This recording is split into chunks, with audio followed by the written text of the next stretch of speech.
पहिला चाहिँ हमरा वस्ता खाली समय घर बैठल रही अनि डन्डन आमदनी के स्रोत फे कुछ नहीं रह खाली घर बैठल रही वस्ता। पहिला हमार 2 ठो टनेल केल रहा अनि ईडब्ल्यूपीएन परियोजनाले बिउ पुंजी सहयोग कइखन हमरा 3 ठो टनेल ठपक 5 ठो टनेल बनेला बाटी। हमरा चाहिँ ट्रेनिङ में से च्याउ कसी के डर ना हो पैरा कसी करी जैना हो अनि कसिन खन डर ना हो कइखन सिखली। च्याउ मन का रोग लागत अनि कुन समय में पानी चर्ना कुन समय में नी चर्ना कई दिन मन प्लास्टिक खोलना कई सबको तालिम मन सिखली। हमरा पहिला ठानी रह अनि तालिम सिखली त सबको ठा हुई। अहिले 2 दिनको तालिममा के कुरा देखे भनेपछि सरसफाई लगायत त्यो सामग्री औजारहरू राख्ने त्यो सँगसँगै आफ्नो ज्यानको सुरक्षाको पनि छ। हमार समूह में चाहिँ हमरा 18 जना बाटी 18 जनै हमरा बारफार कइख सब्जी मिल खन काम गर्थी केकरो भार नहीं पर्ना गरी समूह में रहलसे अनि सबके साथ सपोर्ट हुई अनि आगे बढ़ना भी सजिलो हुई।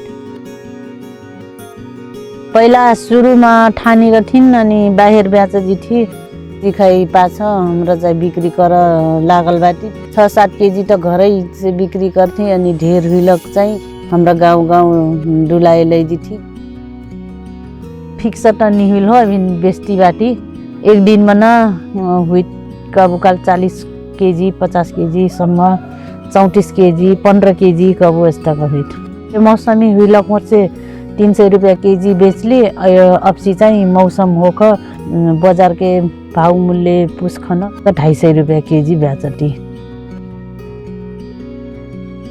अब चाहिँ हमरा बजार में न जोड़ना व्यवस्था करना कइख कलबाटी बजार में जोड़ खन अनि ढेर मात्रा में उत्पादन कइख बिक्री करना कइख सोच बनैला बाटी।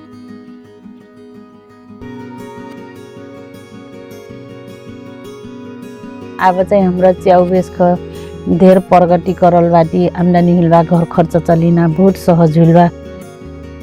आजकल तो घर में निर्णय फे कर सकती अनि बोलना में फे डर नहीं लागत बोला फे ढुक्क साथ बोल जात मई फे असी करल बाटो गना में हुई खुशी लागत।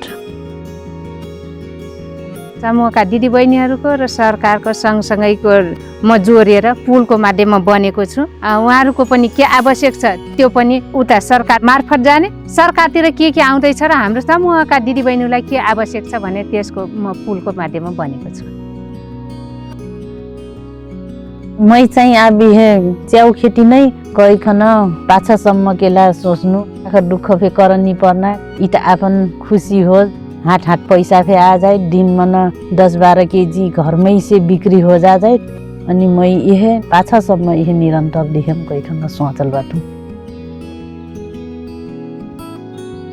मोर फे कुछ पहिचान बा कना जस्ते लागत मैं फे मोर बोली फे कि सुन था कि अब सुन ही अब आगे जाकर कुछ करम जस्तो लागत।